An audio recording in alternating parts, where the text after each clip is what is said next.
Lucas 11. De uma feita, estava Jesus orando em certo lugar. Quando terminou, um dos seus discípulos lhe pediu: Senhor, ensina-nos a orar, como também João ensinou aos seus discípulos. Então ele os ensinou: Quando orardes, dizei: Pai, santificado seja o teu nome. Venha o teu reino. O pão nosso cotidiano dá-nos de dia em dia.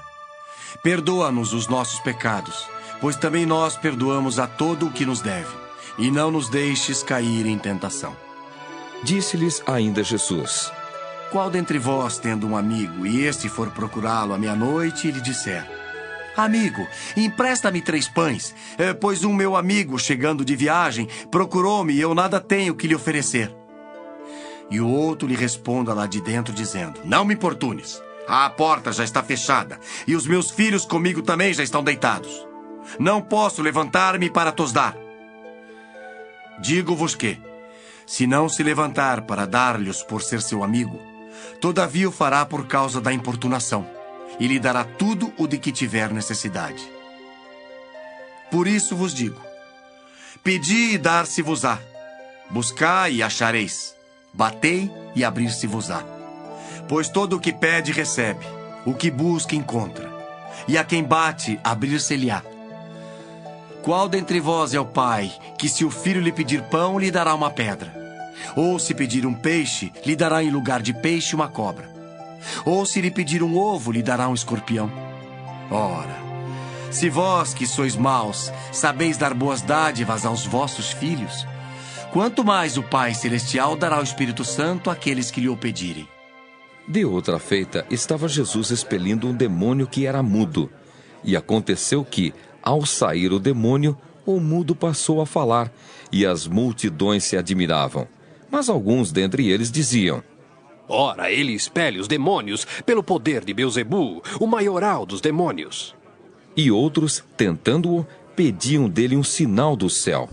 E sabendo ele o que se lhes passava pelo Espírito, disse-lhes: Todo reino dividido contra si mesmo ficará deserto, e casa sobre casa cairá. Se também Satanás estiver dividido contra si mesmo, como subsistirá o seu reino? Isto porque dizeis que eu expulso os demônios por Beelzebu. E se eu expulso os demônios por Beelzebu, por quem os expulsam vossos filhos? Por isso, eles mesmos serão os vossos juízes. Se, porém, eu expulso os demônios pelo dedo de Deus, certamente é chegado o reino de Deus sobre vós. Quando o valente, bem armado, guarda sua própria casa, ficam em segurança todos os seus bens. Sobrevindo, porém, um mais valente do que ele, vence-o, tira-lhe a armadura em que confiava e lhe divide os despojos. Quem não é por mim é contra mim, e quem comigo não ajunta, espalha. Quando o espírito imundo sai do homem, anda por lugares áridos procurando repouso. E não o achando, diz: Voltarei para minha casa de onde saí. E tendo voltado, a encontra varrida e ornamentada. Então vai e leva consigo outros 7 espíritos piores do que ele, e entrando, habitam ali. E o último estado daquele homem se torna pior do que o primeiro.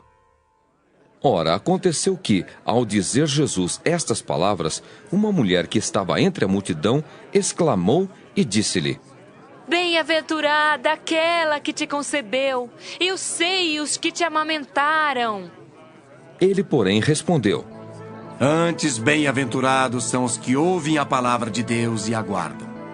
Como afluíssem as multidões, passou Jesus a dizer: Esta é geração perversa.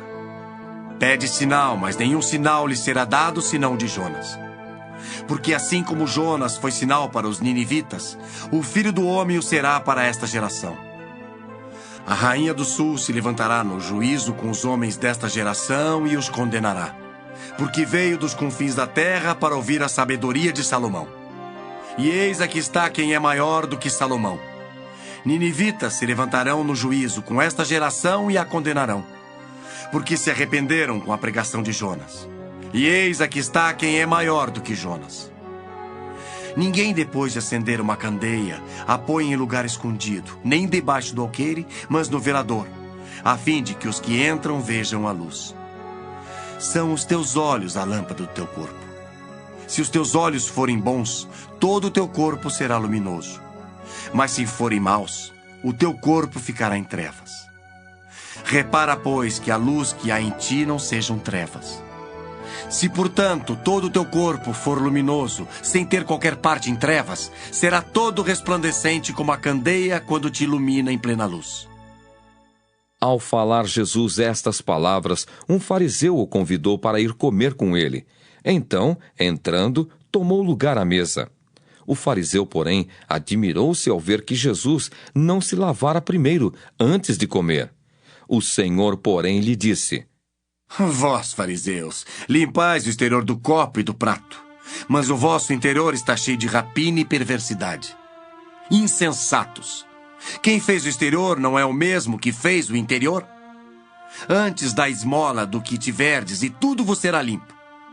Mas ai de vós, fariseus, porque dais o dízimo da hortelã, da ruda e de todas as hortaliças, e desprezais a justiça e o amor de Deus. Devíeis, porém, fazer estas coisas sem omitir aquelas. Ai de vós, fariseus, porque gostais da primeira cadeira nas sinagogas e das saudações nas praças.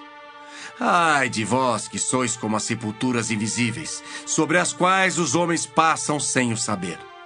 Então, respondendo um dos intérpretes da lei, disse a Jesus: Mestre, dizendo estas coisas, também nos ofendes a nós outros. Mas ele respondeu: Ai de vós também, intérpretes da lei, porque sobrecarregais os homens com fardos superiores às suas forças, mas vós mesmos nem com um dedo os tocais. Ai de vós, porque edificais os túmulos dos profetas que vossos pais assassinaram. Assim sois testemunhas e aprovais com cumplicidade as obras dos vossos pais, porque eles mataram os profetas e vós lhes edificais os túmulos. Por isso também disse a sabedoria de Deus: Enviar-lhes-ei profetas e apóstolos, e alguns deles matarão e a outros perseguirão, para que desta geração se peçam contas do sangue dos profetas, derramado desde a fundação do mundo. Desde o sangue de Abel até o de Zacarias, que foi assassinado entre o altar e a casa de Deus. Sim, eu vos afirmo, contas serão pedidas a esta geração. Ai de vós, intérpretes da lei, porque tomastes a chave da ciência, contudo vós mesmos não entrastes e impedistes os que estavam entrando.